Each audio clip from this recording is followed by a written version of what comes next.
Hello friends, let's continue our subject thermal engineering 2, unit number 3, refrigeration, and this is our lecture number 9.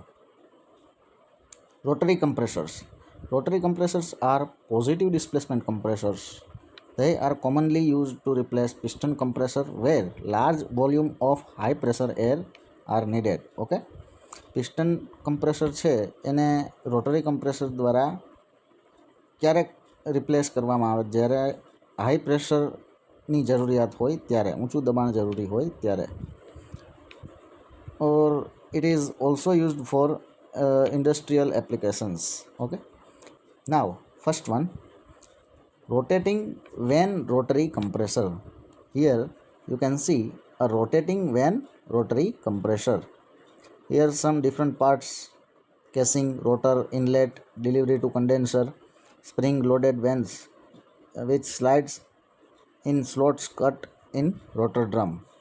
આ પ્રકારના કમ્પ્રેસરમાં એક rotor હોય છે અને એ રોટર એક મોટા વ્યાસવાળા સિલિન્ડરમાં મૂકેલું હોય છે અને એનું લોકેશન છે એ એસેન્ટ્રિક હોય છે, એટલે કે એક તરફ હોય છે. તમે અહીંયા જોઈ શકો છો રોટરમાં સ્લોટ્સ પાડવામાં આવેલા હોય છે. રોટરની અંદર શું પાડવામાં આવેલા હોય છે? સ્લોટ્સ પાડવામાં આવેલા હોય છે. અહીંયા તમે એ પણ જોઈ શકો છો.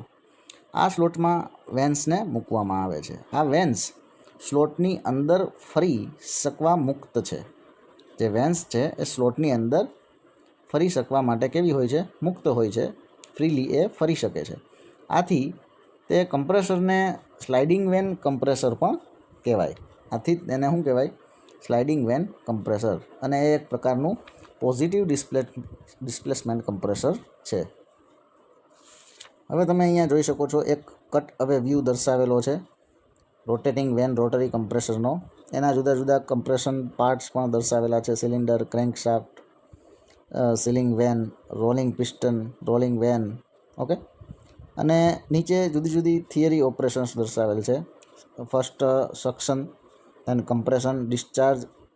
ઓકે, હવે આપણે તેના સક્શન ફેઝની વાત કરીએ તો સૌ પ્રથમ રોટરના ફરવાથી વેનમાં એક સેન્ટ્રીફ્યુગલ ફોર્સ ઉત્પન્ન થશે. ઓકે, રોટર છે એનું એ ફરશે અંદર. અહીંયા તમે જોઈ શકો છો રોટરના ફરવાથી વેનમાં એક સેન્ટ્રીફ્યુગલ ફોર્સ ઉત્પન્ન થાય. આ વેન સ્લોટમાંથી બહાર જાય. આ વેન છે એ સ્લોટમાંથી શું જાય? બહાર જશે. ઓકે, અહીંયા તમે જોઈ શકો છો જે વેન છે એ સ્લોટમાંથી શું જશે? બહાર જશે. આ બહારની જે ગતિ છે એ સિલિન્ડરના સંપર્કથી શું થઈ જશે? બંધ. ઓકે, બહારની ગતિ છે એ સિલિન્ડરના સંપર્કથી બંધ થઈ જાય અને રોટરના ફરવાથી આ વેન સ્લોટની અંદર બહાર જાય. રોટર અહીંયા અંદર જે ફરશે એ રોટરના ફરવાથી જે વેન છે એ સ્લોટની શું થશે? અહીંયા વેન તમે જોઈ શકો છો એ અંદર બહાર થશે. રોટરના રોટેશનથી વેન, રોટર અને કેસિંગ આ ત્રણેય વચ્ચે શું ઉત્પન્ન થાય? જગ્યા ઊભી થાય. તમે અહીંયા જોઈ શકો છો આકૃતિમાં કે રોટરના ફરવાથી રોટરના જે રોટેશન છે એના કારણે વેન, રોટર અને કેસિંગ વચ્ચે જગ્યા ઊભી થાય છે.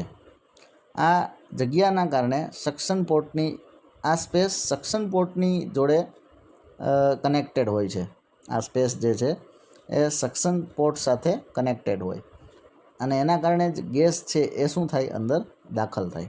એના કારણે જ ગેસ છે એ અંદર દાખલ થાય અને રોટરના ફરવાથી સક્શન પ્રોસેસ ચાલુ રહેશે અને જે જગ્યા છે એ ગેસથી શું થશે? ભરાઈ જશે. તમે અહીંયા જોઈ શકો છો સક્શનના કારણે જે જગ્યા છે એ ગેસથી ભરાઈ ગયેલી છે.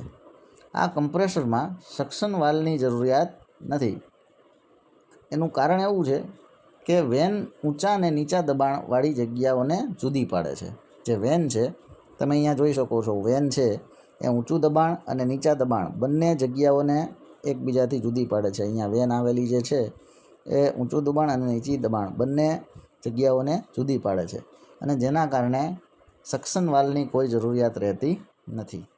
હવે આપણે આગળ વાત કરીએ તો કમ્પ્રેશન ફેઝ. તમે અહીંયા જોઈ શકો છો આ જે કમ્પ્રેશન ફેઝ છે. હવે જે ગેસ છે એ અંદર દાખલ થઈ ગયા બાદ એનું કમ્પ્રેશન, ગેસ અંદર દાખલ થઈ ગયા બાદ હવે તેનું શું થશે? કમ્પ્રેશન. કમ્પ્રેશન વેન અને રોટરના રોટેશનથી એ કમ્પ્રેશન થશે. કમ્પ્રેશન વેન અને રોટરના રોટેશનથી હવે જે ગેસ રહેલો છે એ ગેસનું શું થશે? કમ્પ્રેશન. આ રોટેશન્સની મદદથી વોલ્યુમ શું થાય? ઘટે અને કમ્પ્રેશન થાય. આ compression leading vane discharge port સુધી જાય ત્યાં સુધી ચાલુ રહે. ઓકે, ડિસ્ચાર્જ પોર્ટ સુધી જાય ત્યાં સુધી કમ્પ્રેશન શું થશે? ચાલુ રહેશે.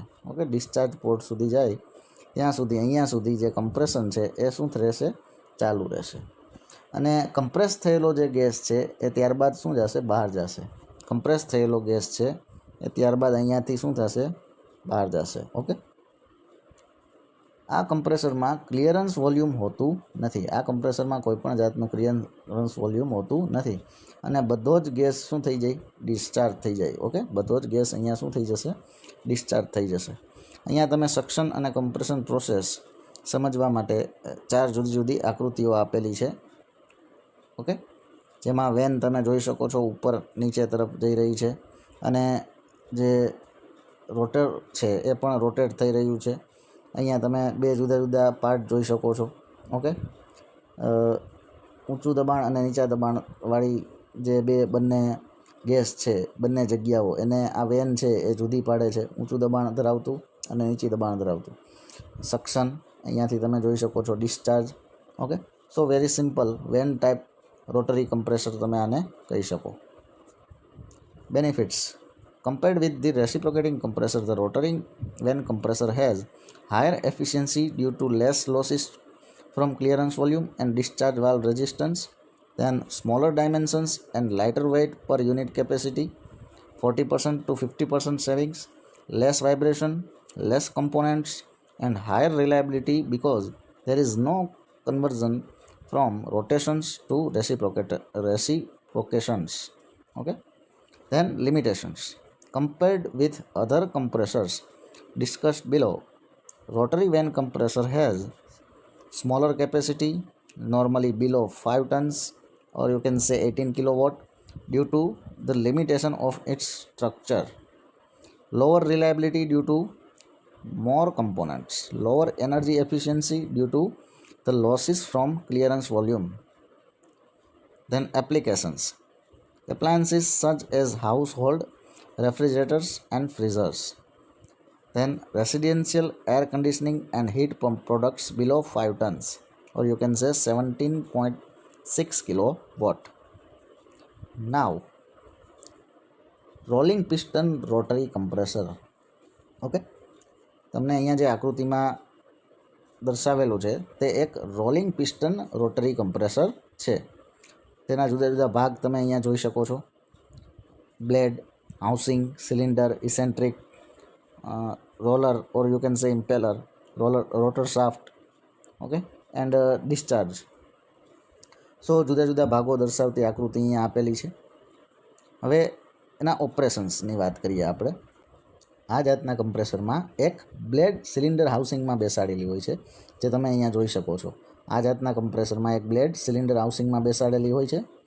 સ્પ્રિંગની મદદથી આ બ્લેડ રોલરની સાથે સંપર્કમાં હોય. તમે અહીંયા જોઈ શકો, સ્પ્રિંગની મદદથી જે આ બ્લેડ છે એ રોલરની સાથે સંપર્કમાં આવશે અને એના કારણે જ આ જે સક્શન અને ડિસ્ચાર્જ છે એ એકબીજાથી જુદા પડે છે. તમે અહીંયા જોઈ શકો છો, સક્શન અને ડિસ્ચાર્જ છે એ એકબીજાથી જુદા પડે છે. ઓકે, રોલર હાઉસિંગના સેન્ટરમાં નથી. તમે અહીંયા જોઈ શકો છો કે રોલર છે એ હાઉસિંગના સેન્ટરમાં નથી અને જ્યારે એ ફરે ત્યારે સક્શન અને ડિસ્ચાર્જ સાઈડના વોલ્યુમ બદલાય છે. તમે અહીંયા જોઈ શકો છો, જ્યારે આ ફરે છે ત્યારે સક્શન સાઈડ અને ડિસ્ચાર્જ સાઈડના જે વોલ્યુમ છે એમાં શું થાય છે? ફેરફાર થાય છે. ઓકે, હવે આપણે તેના કાર્યની વાત કરીએ તો સક્શન સ્ટ્રોક, સક્શન પોર્ટમાંથી રેફ્રિજરન્ટ વેપર અંદર દાખલ થાય. ઓકે, અહીંયા સક્શન પોર્ટ તમે જે જોઈ રહ્યા છો એ સક્શન પોર્ટમાંથી અહીંયા રેફ્રિજરન્ટ વેપર છે એ શું થશે?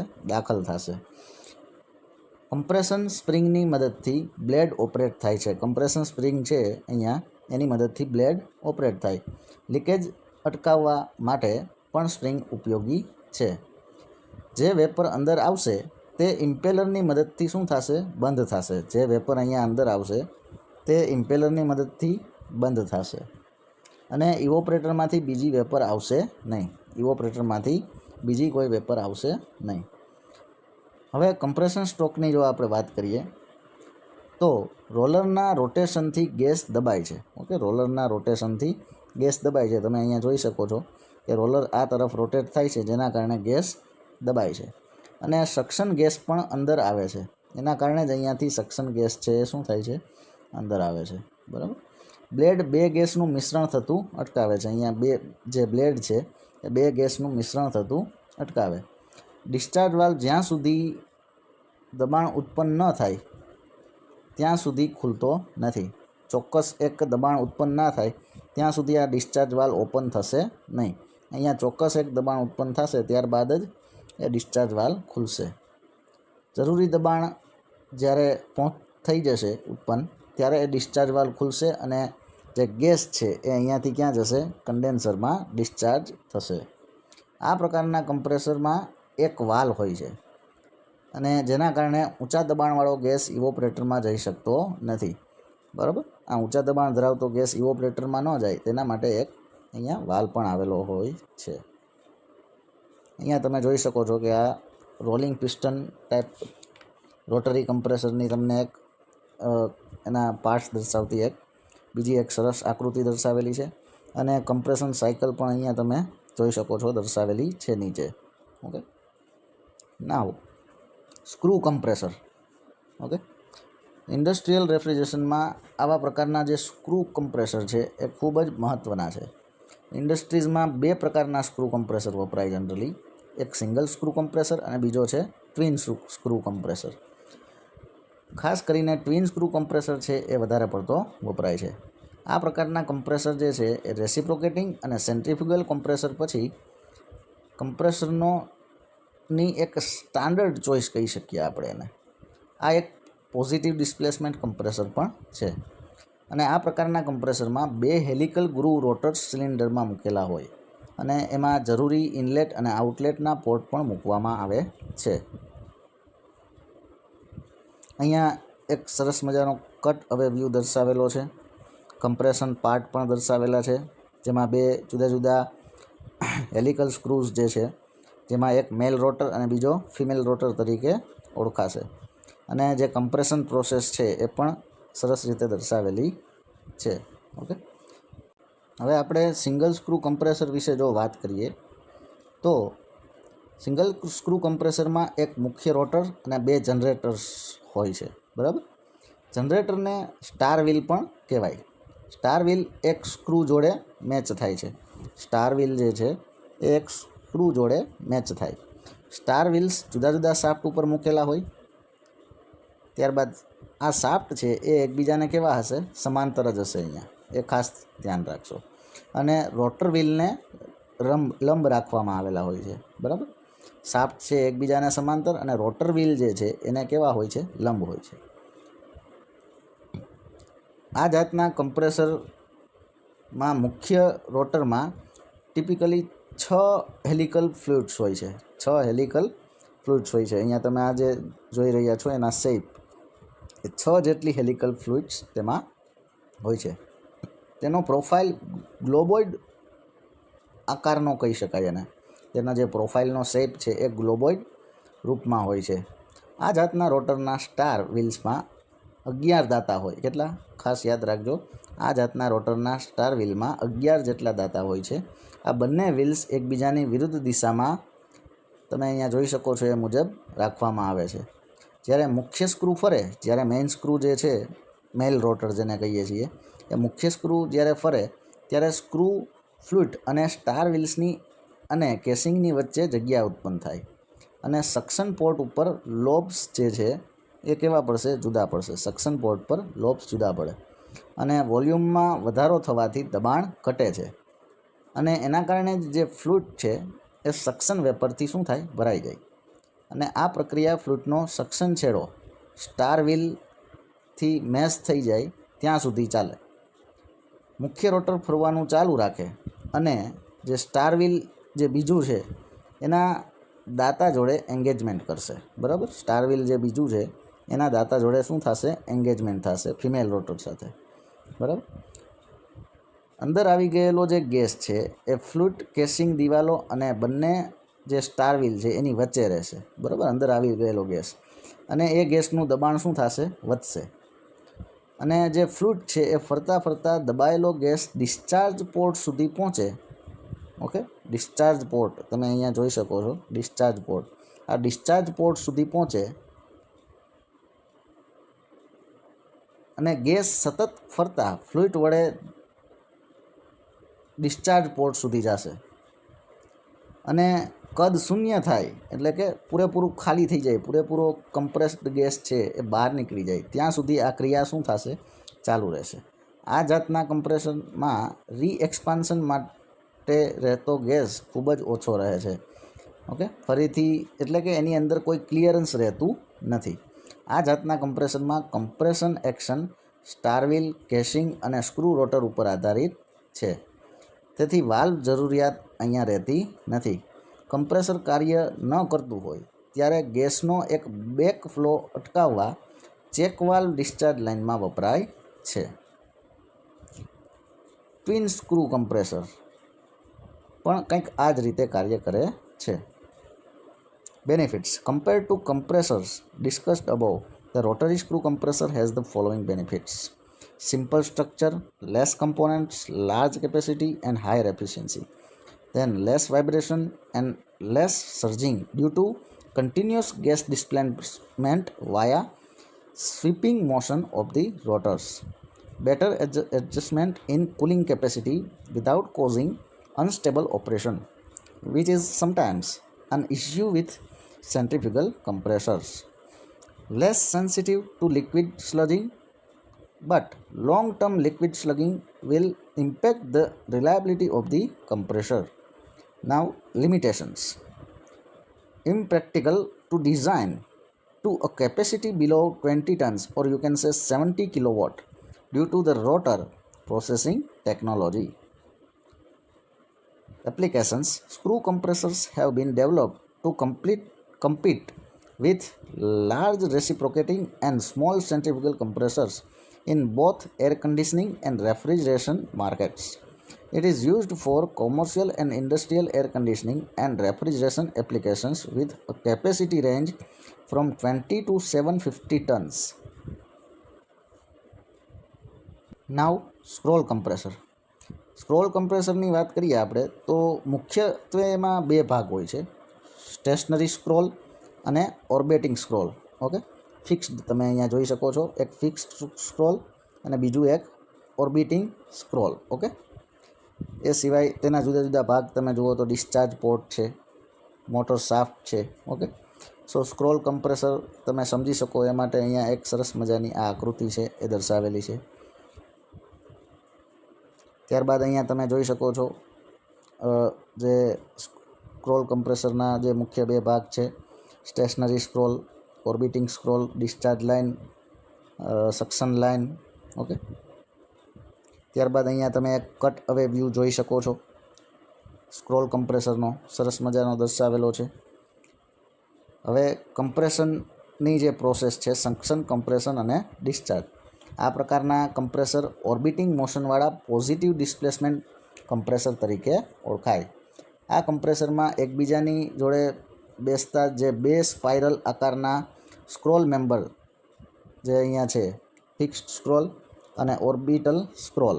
ઓકે, બે સ્પાઇરલ આકારના જે સ્ક્રોલ મેમ્બર હોય છે, આ બંને મેમ્બર એકબીજાથી 180 ડિગ્રી આઉટ ઓફ ફેઝ હોય છે. ઓકે, એકબીજાથી 180 ડિગ્રી આઉટ ઓફ ફેઝ હોય છે. બે સ્ક્રોલ એકબીજામાં બેસાડીને જુદા જુદા પોકેટ્સ એટલે કે જગ્યાઓ બનાવવામાં આવે છે. આમાં એક મેમ્બર ફિક્સ છે અને બીજો મેમ્બર છે એ પહેલાંની સાપેક્ષમાં, એક મેમ્બર જે ફિક્સ છે એ પહેલો જે છે એની સાપેક્ષમાં ઓર્બિટલ પાથમાં ગતિ કરે છે, ઓર્બિટલ પાથમાં ગતિ કરશે. સ્ક્રોલના જે ફ્લેન્ક છે એ એકબીજાની જોડે સીધા સંપર્કમાં હોય છે અને આ સંપર્ક શું થાય? કન્ટિન્યુઅસ ફરતો રહે. ઓકે, અને એ સંપર્ક છે એ કન્ટિન્યુઅસ શું થતો રહેશે? ફરતો રહેશે. હવે સ્ક્રોલ ફેસ ટુ ફેસ મળે, ઉપરનો સ્ક્રોલ સ્થિર છે જેમાં ગેસના ડિસ્ચાર્જનું શું આવેલું હોય? એક હોલ આવેલું હોય છે. ઉપરનો જે સ્ક્રોલ સ્થિર છે એમાં ગેસના ડિસ્ચાર્જનું એક છિદ્ર આવેલું હોય છે. તમે અહીંયા જોઈ શકો છો, ગેસના ડિસ્ચાર્જનું એક છિદ્ર આવેલું હોય છે. નીચેનો જે સ્ક્રોલ છે એ ગતિ કરતો સ્ક્રોલ છે. સ્ક્રોલની બહારની બાજુએથી સક્શન ગેસ શું થાય? દાખલ થાય. સ્ક્રોલની બહારની બાજુએથી અહીંયાથી સક્શન જે ગેસ છે જે એ શું થાય છે? દાખલ થાય છે. જ્યારે ડિસ્ચાર્જ છે એ મધ્યમાંથી અથવા તો ઉપરના છેડેથી હોય છે. અહીંયા મધ્યમાંથી ઉપરના છેડેથી હોય છે. સ્ક્રોલની ટીપ્સ ઉપર સીલ લગાડેલું હોય છે. સ્ક્રોલની ટીપ ઉપર સીલ લગાડેલું હોય છે. તે વિરુદ્ધ સ્ક્રોલની સપાટી ઉપર રાઇડ કરે છે. આ પિસ્ટન રિંગની જેવું કામ કરે છે. ઓકે, એ જે છે એ પિસ્ટન રિંગ જેવું કામ કરે છે. અને આ પ્રકારની ગતિ, જે ઓર્બિટલ ગતિ મળે એના કારણે જે ગેસ પોકેટ્સ છે એ ઊભા થાય છે. એટલે કે ગેસની એક જુદા જુદા ગેસના પોકેટ્સ ઊભા થાય છે અલગ અલગ જગ્યાએ. અને આકૃતિ ઉપરથી આપણે જોઈ શકીએ કે જ્યારે ક્રેન્ક વર્ટિકલ ડિરેક્શનમાં હોય ત્યારે ફિક્સ સ્ક્રોલ અને ઓર્બિટિંગ સ્ક્રોલમાં ગેપ હોતો નથી. ઓકે, જ્યારે ક્રેન્ક વર્ટિકલ પોઝિશનમાં હોય, અહીંયા તમે જોઈ શકો છો આ ક્રેન્ક છે વર્ટિકલ પોઝિશનમાં હોય એ ત્યારે સ્ક્રોલ અને ઓર્બિટિંગ સ્ક્રોલમાં ગેપ હોતો નથી. જ્યારે ક્રેન્ક ફરવાનું શરૂઆત કરે એટલે ગેપ ધીમે ધીમે વધતો જાય. અને ક્રેન્કની સ્થિતિ જ્યારે વર્ટિકલ સાથે 270ના એંગલ પર હશે ત્યારે બંને સ્ક્રોલમાં મહત્તમ જગ્યા થાય અને સક્શન ગેસ દાખલ થાય. સક્શન ગેસ દાખલ થઈ ગયા બાદ ક્રેન્કનું રોટેશન પૂરું થાય અને એક ગેસ પોકેટ ઊભું થશે. ક્રેન્ક પાછી 270 ડિગ્રી એંગલ પર જ્યારે જાય ત્યારે બંને સ્ક્રોલ વચ્ચે જગ્યા થાય અને સક્શન ગેસ ફરી કમ્પ્રેસરમાં દાખલ થાય અને અગાઉના ગેસનું તે વખતે કમ્પ્રેશન થશે. ત્યારે અગાઉના ગેસનું શું થશે? કમ્પ્રેશન થશે. ઓકે, સો આ રીતે આ પ્રકારના જે સ્ક્રોલ કમ્પ્રેસર છે એમાં ગેસ છે એ આ બે પ્રકારના, એક ફિક્સ્ડ સ્ક્રોલ અને ઓર્બિટલ સ્ક્રોલની જે મોશન છે એના કારણે જે ગેસ છે કમ્પ્રેસ થશે અને ડિસ્ચાર્જ થશે. Okay, benefits. Compared with the reciprocating and rotary vane compressors, a rotary scroll compressor has the following benefits: high reliability due to simpler structure and less components, then higher efficiency due to less losses because it requires neither suction nor discharge valves. Meanwhile, there is no clearance volume, less vibration and less surging due to continuous gas displacement through the sweeping motion of the rotors. Then limitations. Compared with the rotary screw and centrifugal compressors discussed below, the rotary scroll compressor has lower efficiency and smaller capacity. Applications. This compressor type is normally used for commercial air conditioning and refrigeration applications, which requires compressor capacity from 5 to 10 tons, or you can say 18 to 35 kilowatt. Now, centrifugal compressor. Here you can see different parts of centrifugal compressor: impeller, driver shaft, impeller eye, diffuser ring, then volute casing, vapor intake, etc. It is a dynamic high-speed compressor which depends on transfer of energy from rotating impeller to the air. They achieve a pressure rise by adding kinetic energy, velocity to continuous flow of fluid through the rotor or impeller. This kinetic energy is then converted to an increase in potential energy, or you can say static pressure, by slowing the flow through a diffuser. This type of compressors are also designed for higher capacity because flow through the compressor is continuous. Here you can see a cut away view, beautiful cut away view is given here. Compression parts, impeller, and the theory of operation of centrifugal compressor, suction, then impeller અને વોલ્યુટ casing જે છે એની અંદર ગેસનું compression અને then discharge.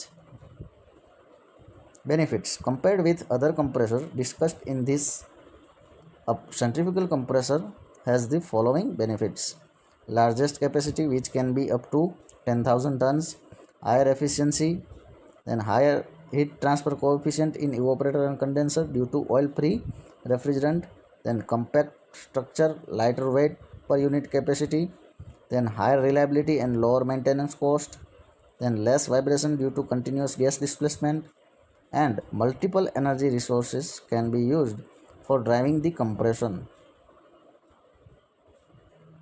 Limitations: capital cost premium but lower operation cost, requirement for higher quality material, higher precision machining, and higher quality manufacturing, impractical to design to a capacity below 20 tons. Then larger unit capacity requires larger circuit breaker and wiring, and surging more likely to occur under light load conditions.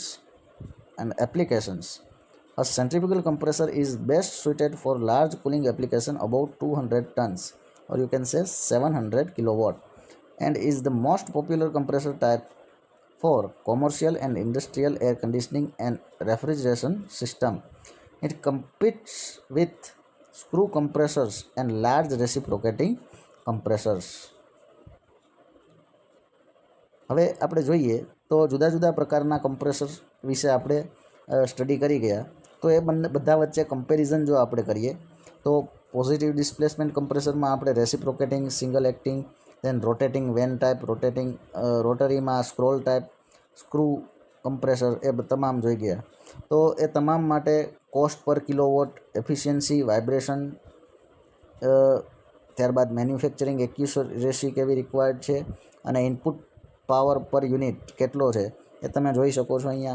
Reciprocating compressor છે તો એનો cost per kilowatt લો છે, efficiency low છે, vibration છે high છે, અને easy to manufacture, end power input required જે છે એ લોથી હાઈ હોઈ શકે. ઓકે, ત્યારબાદ આપણે કોઈ એકની કમ્પેરિઝન તેની સાથે કરીએ તો સ્ક્રૂ કમ્પ્રેસરની જો વાત કરીએ તો કોસ્ટ પર કિલોવોટ હાઈ છે તેની, જ્યારે એફિશિયન્સી છે એ ખૂબ જ વધારે છે, વાઇબ્રેશન છે એ ખૂબ જ ઓછું હોય છે તેમાં, અને manufacturing of this type of compressor is very difficult, and input power requirement is high.